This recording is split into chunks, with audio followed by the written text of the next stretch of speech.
Welcome to Solutions with Courtney Anderson. I am your host, Courtney Anderson. Today, we have a show that I think is going to be fascinating. Our show today is part of our HR Heroes Hangout series. And of course, this is our series where we appreciate, honor,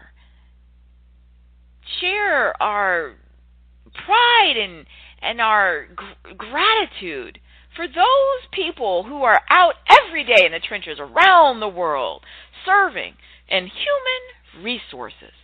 And they're heroes. They really are heroes, because you talk about a challenge that an organization faces, whether it's a sort of what we think sort of stereotypically, oh, we've got to get our revenue up, or we've got to increase our profit margin, or maybe it's a governmental entity or a nonprofit, and you think, my goodness, how can we deliver services better? How can we meet more needs of our constituents? It doesn't matter what the metric is. Human resources is how it happens. And so, we use the term that these are our HR heroes, and it's true. Because you have to have the ability to get people and people to utilize resources to get stuff done. Human resources is how it's happening. Human resources is how we find people to onboard. It's how we onboard people. It's how we reward people and retain people. And human resources is also, in those rare instances when things aren't going as they're supposed to, how we provide constructive feedback for people and help them understand what their performance improvement expectations are. And then it's also how we, again, continue to utilize our own internal resources to maximize the organization's ability to surpass their goals.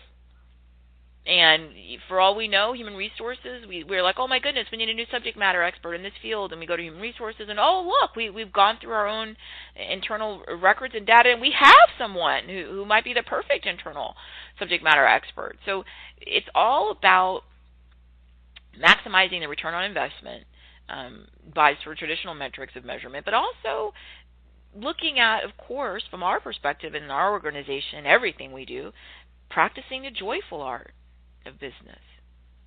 If it's not enjoyable, if we're not, feeling more positive than negative feelings about what we're doing in our endeavors, then we're not successful. We're not succeeding.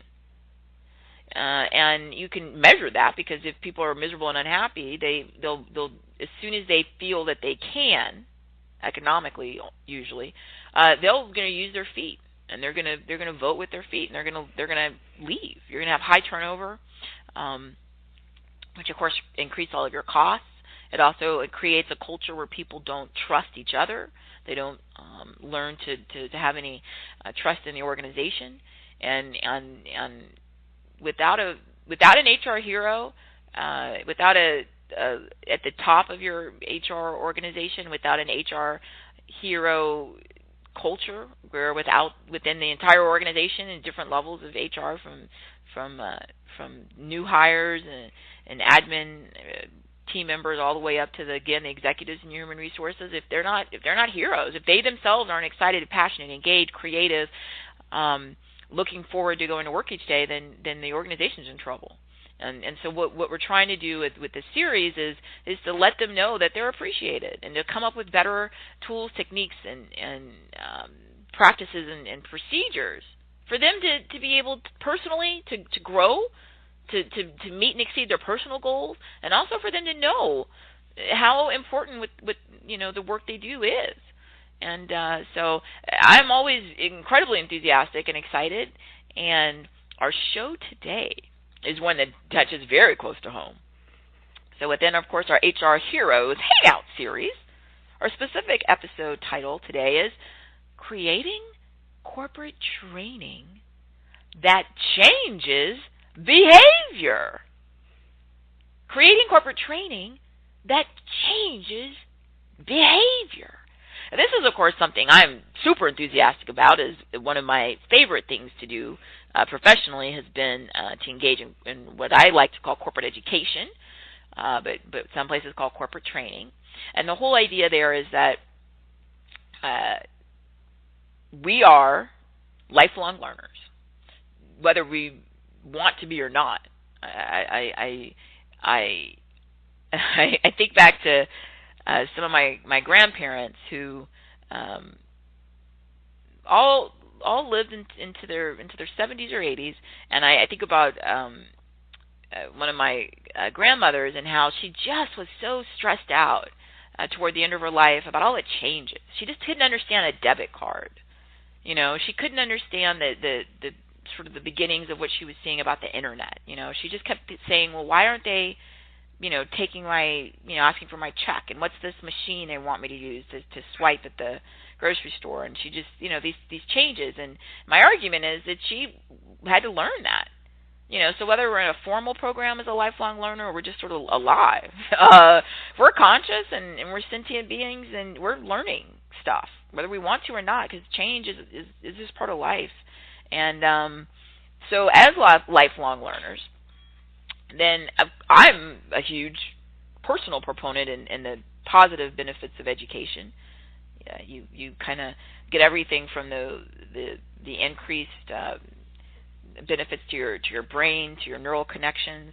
You get the increased opportunities to experience new things, to find new ways to be of service. Education is just, in my perspective, it's awesome, and I love all types of education, formal, informal, and I love corporate education. The idea there is that just because someone's an adult, right? We don't stop learning when we finish, you know, high school. Just because we're an adult and we're working, we haven't stopped learning. It's not that I've learned this one skill and now I just work forever until I die and I don't ever learn anything new. Of course not. Almost every industry you can think of has experiences change. Technological change, structural change, changes in client expectations, changes in government structure, changes in overall society. I mean, there's just change. And so we're having to learn. And the idea is that organizations understand that and invest in their own internal assets, which are their employees and team members. And so they provide on-site sponsor that the organization provides to the attendees, you know, no cost to them. In fact, they're paid to come and be part of a corporate training or corporate educational experience. And I just think what a wonderful opportunity. What a wonderful opportunity for people to have an additional benefit provided where they can get in there at work during their regular work hours, you know, while they're being paid and learn something. I think it's beyond wonderful. Of course, organizations do it beyond just the idea that it's sort of an altruistic, nice thing to do. They do it because it should have measurable outcomes. And that's what a lot of the title of the program is about, right? We're creating a corporate experience, an educational event. So we could call it training. The training, sometimes the connotation of that I don't necessarily think it is the most appropriate, because it sort of makes us think like, oh, like I'm training a toddler, or I'm training a puppy. No, I'm an adult, so I'm having an educational experience. And it really should be educational, focus on education, not training, because the idea, of course, is, you know, you teach a man how to fish and you feed him for a lifetime. You give them a fish, and then they eat that fish, and then they're hungry again, and they don't know how to get another fish. And that's why education is teaching them, you know, for a lifetime. You know, how do you find fish, get fish, you know, locate new sources of fish, versus a training, which in some instances can be misused and can just limit the scope, so people learn very little. You know, they just sort of have rote memorization, or they regurgitate back, you know, a very specific skill, but they don't have the ability to apply it beyond that. And you need them to think for their benefit and for the organization's benefit. And the thing that excites me most about corporate education is that we move toward what so many pundits and experts around the world are calling a knowledge economy, right? That we're not in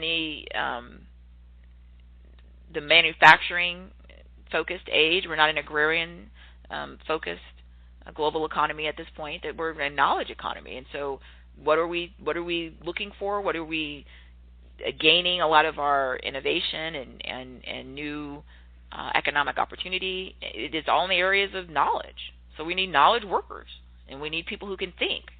So the idea of education is really important when the asset that you have is the ability of people to think. You need to do everything you can to invest in thinking.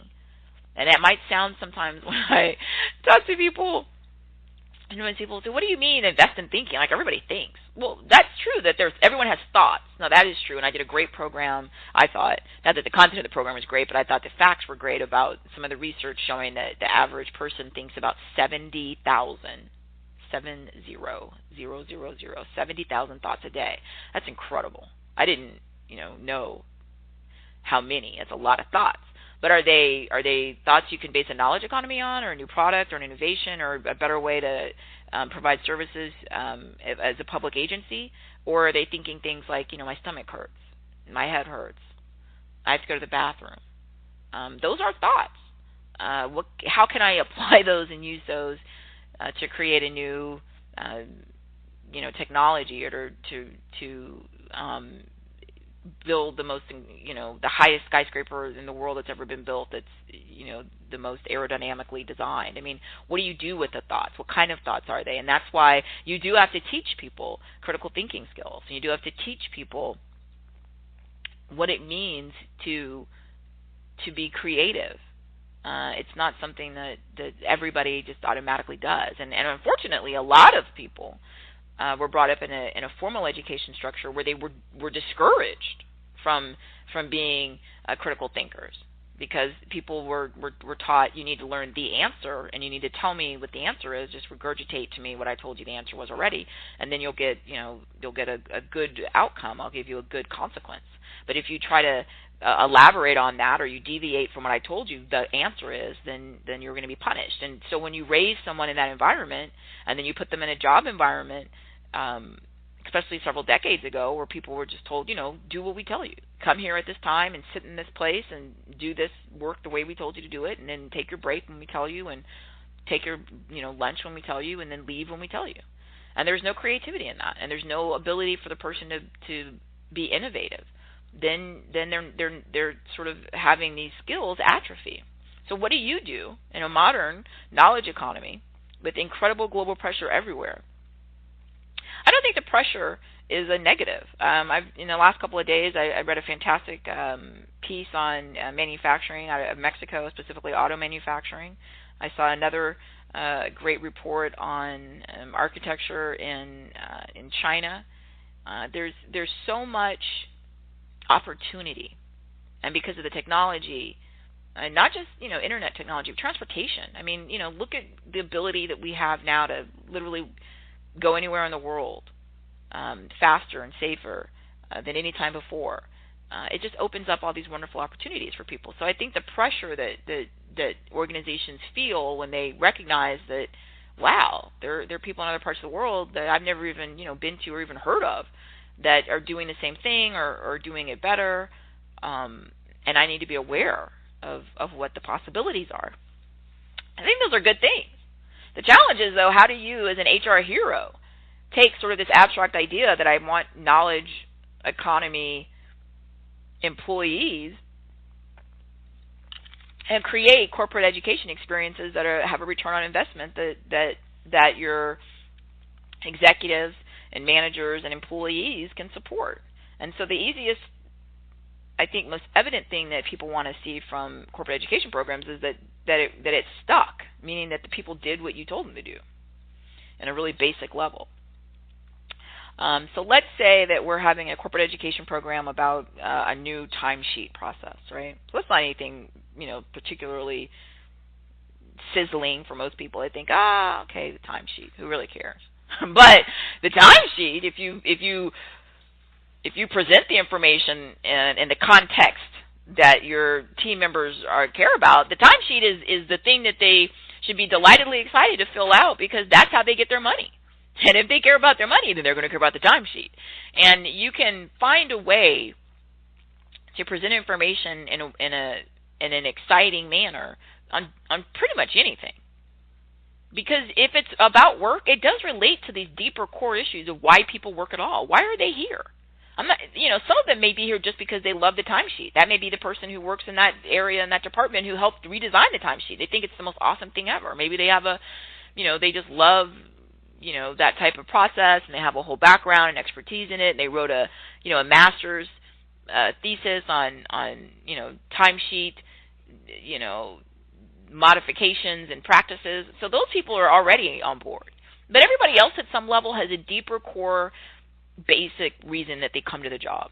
And if you can tie into that when you create your corporate events and education programs, then you're going to be a long way toward making it a positive experience. Some of the things that HR heroes do is they are really clear about what the outcomes are that they expect. So if your program is about the new timesheets, then your expectation is going to be that you're going to see the successful submittal of the new form increase, right? So if before, 32% of the people that submitted the new timesheet did it, accurately the first time, afterwards I want that number to be higher, right? Otherwise, what was the point in having the program? And I think one of the things that people who are not fully HR heroes, so they're in an HR position, but they're not quite a hero. They're not quite as invested and excited and fired up and creative as our HR heroes are. They don't, I think, judiciously determine where the corporate education or event should be applied. In other words, you have so many different ways of conveying information to people.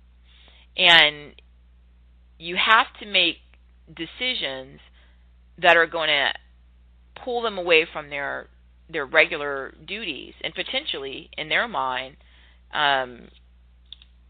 put them behind their regular day-to-day requirements and tasks. So if you're going to do that and say that they have to attend some sort of corporate education or corporate training event, then you need to be sparing with how you use this. It doesn't need to be done all the time. There's a lot that you can do just by sending out a memo or sending out an email. There's a lot that you can do, put together a PowerPoint slide and send that out. You don't necessarily need to pull people out and have meetings, and you don't necessarily need to pull them out and have corporate training, corporate education events. But if you're trying to typically kill two birds with one stone, and what do I mean by that is, I said a few minutes ago that there are reasons why people come to jobs. And one of the things that I do when I provide corporate training education events is one of the first questions I usually ask people, or one of the first questions at the beginning of an event is, why are you here? And I do that for a couple of reasons. One is because I love watching people interact before a program starts. So let's say, the program's supposed to start at 8:30. And so I'm there and I'm watching people as they walk in, between 8 and 8:30. So some people are really early and they pick a seat, and usually those people pick a seat up front, and they seem sort of interested.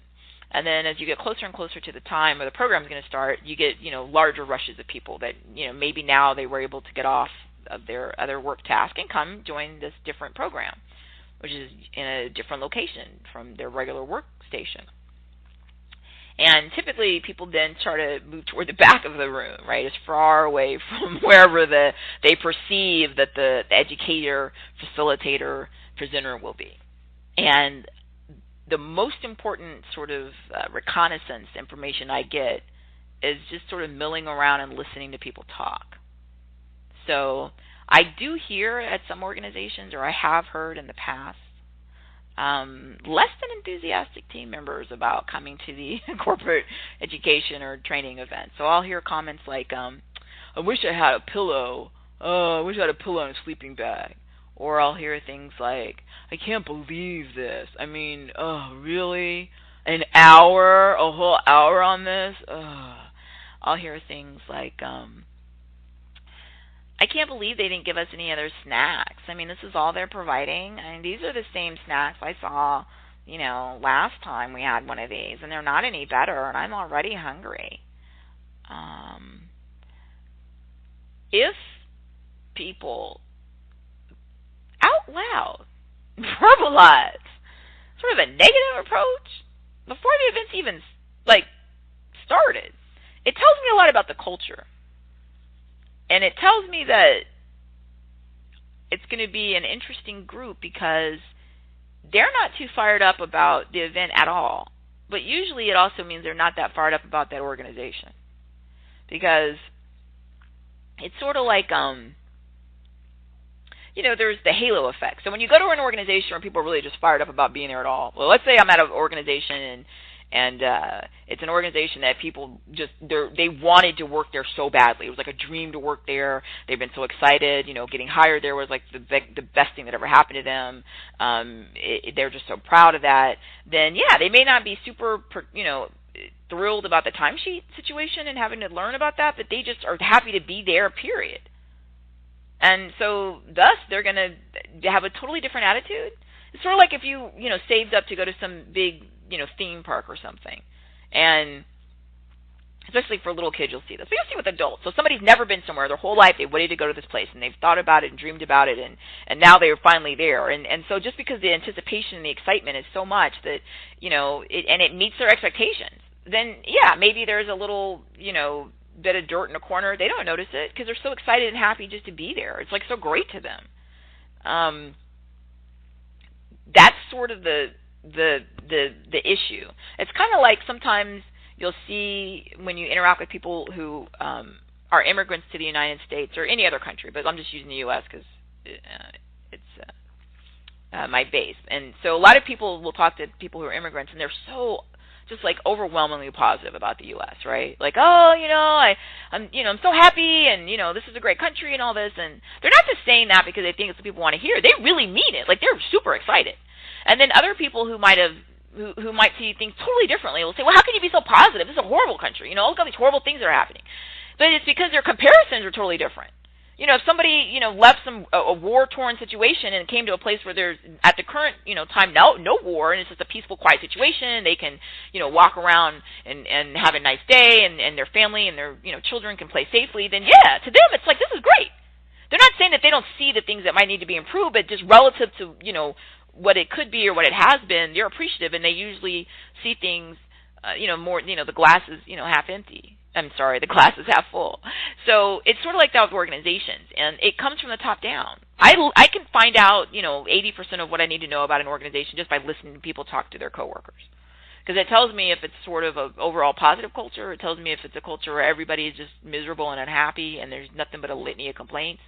And it also tells me about the leadership and what tone they set and what they find to be acceptable. Because these people are saying it out loud. They're not just thinking it. I mean, we all think things, right? But they're saying it out loud. And that tells me a lot. It tells me that they believe that that's absolutely okay. And they believe that because they've had no negative consequence.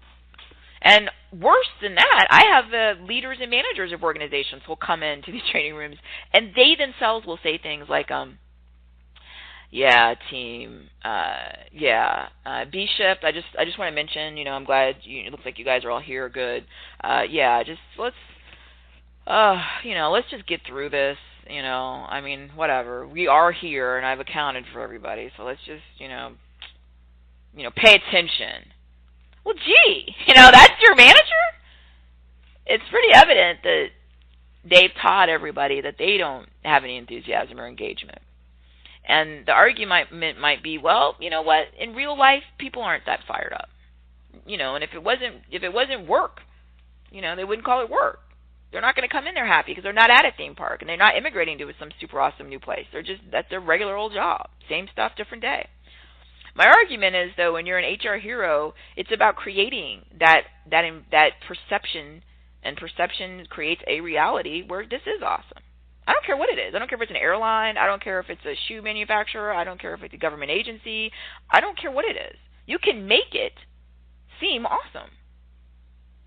And I can give you examples in every one of these sectors.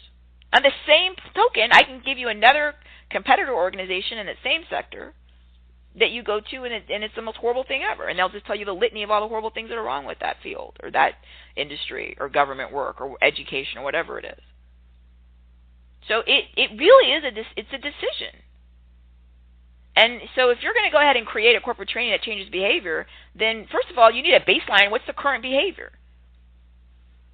The best corporate education program in the universe can be entertaining. People can, be motivated, learn information, be entertained, whatever. And it's difficult to change behavior if there already is a reluctance to do the basic bare minimum before the program. If you go into a really negative environment where people don't want to do anything now, then the great program is going to have some minor impact, but it's not going to be able to be that dramatic because people don't care to begin with. And they already know not to care. They might feel like, oh, yeah, that was a good program. I enjoyed it. But it's not necessarily going to, it's not going to offset or counterbalance the prevailing winds of the cultural,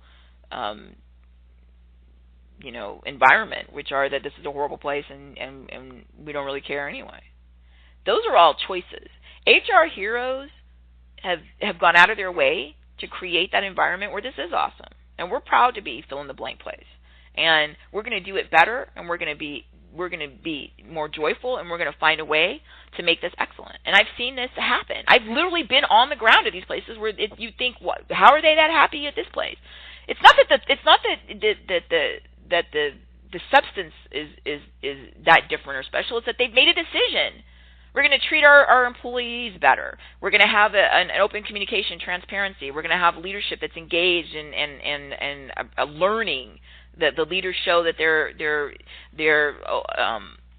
listening, and that they're willing to make changes, and they're willing to take accountability when they make mistakes.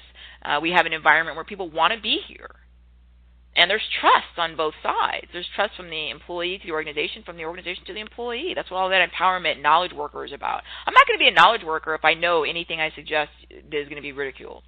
And in many organizations, doing the bare minimum is the only way to survive. Because if you do more than that, people turn against you. And it's a waste of your time and resources, and it makes you a target.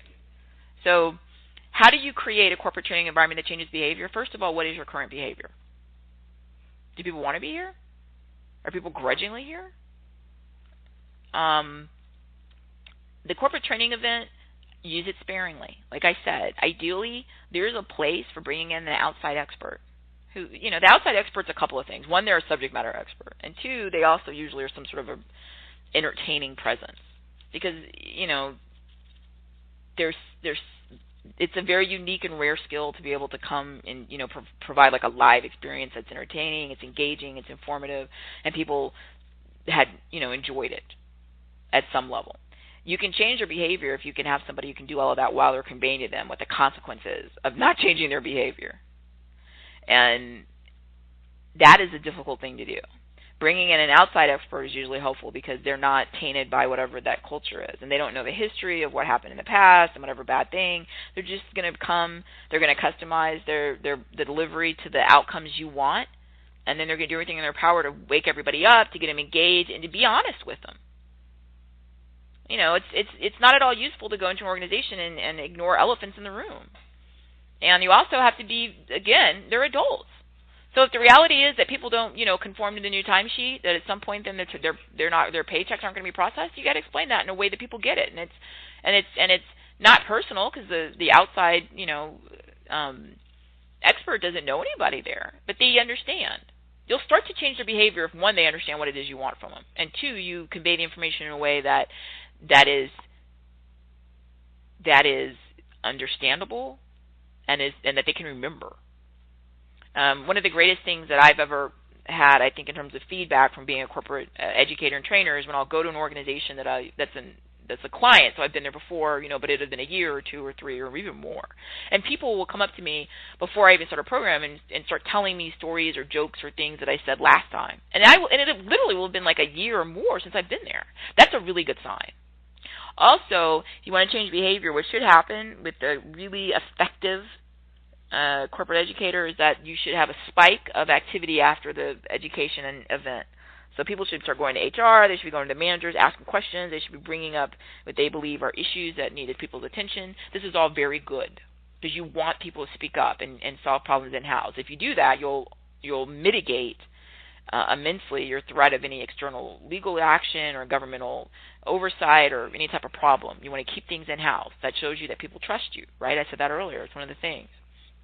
But make it an event and use it sparingly. You don't need to do this all the time. People have other stuff to do and they're busy. And you also need to be judicious with your own communiques. What do you need to tell them? Tell it to them. You don't need to have some elaborate 20-page document to tell somebody, how to fill out a timesheet. You can have supplemental material or a link to another website for people who want to read more detail. But remember, most people, short attention span, get to the point, tell me what it is, show me how you want me to do it, be really clear, and then repeat it, and let's keep moving. So I think the best way to do your corporate training that changes behavior, 1, what's your current behavior? 2, what are your outcomes? 3, hire somebody who's is an expert that's going to create like a memorable event. And then 3, measure it, and you should see a spike after the event in activity and adherence to the behavior that you're expecting. And that's a really, really good thing. So it does happen. I've seen it throughout my career in this field. But if you don't take this seriously, if you don't put some sort of pizzazz into these presentations, then it's a waste of everybody's time. And that's why you get some people walking into a room saying they wish they had their pillow. Because sometimes if you just get up there and do stuff that's boring, that's not really an expert presenter, why didn't you just send a memo? What a waste of time. So, HR Heroes, as always, you can come to CourtneyAnderson.com for more. I hope that you invest in your knowledge economy, your knowledge team members, and yourself, and I look forward to seeing you at a future corporate education event. Thank you.